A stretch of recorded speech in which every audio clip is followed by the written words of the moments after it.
Ito yung paninda mo. Bakit ang termos? Pangit daw ang termos. Di bale, bawi naman sa nagtitinda.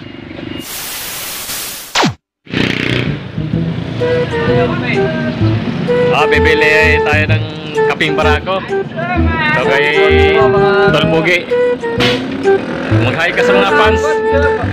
Gusto po. Kape,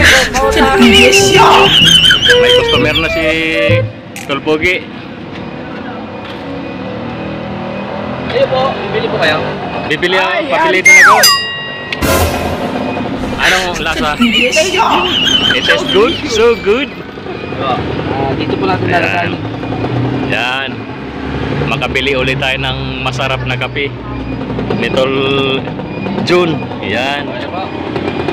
Oh. May bago kang customer, oh. Ay, customer! Ano, masarap ba? Ayos naman ang lasa? Magkete. Ang ating magiting na magkakape. Titikman ko rin kung anong lasa na. Oh, anong masasabi sa kape mo? Babago. Yan. Parang nagtataka ka, ikaw naman nagtimpla niyan. Bago makalimutan eh, bayad mo na.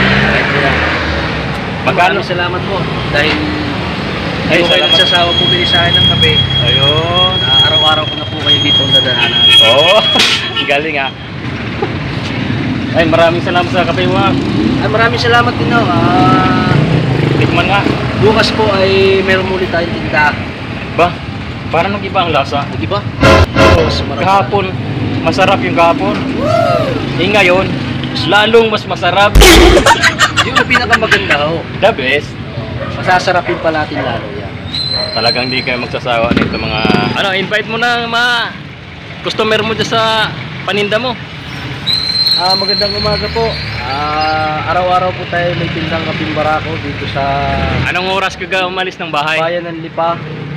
Tuwing alas 8 po ng umaga ako may nagtitinda na po ganong oras. Alas 8 ng umaga. Tapos anong oras ka naman na uwi sa inyo? Minsan po alas 10. Yun po ang pinaka ano ko pong oras. Di pahinga ka na after 10 o'clock.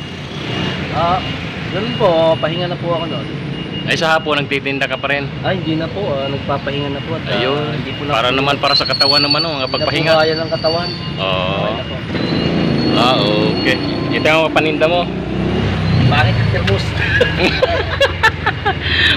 Pangit daw ang termos. Di bale, bawi naman sa nagtitinda. A few moments later. Kunwari pauwi ka na. Sige.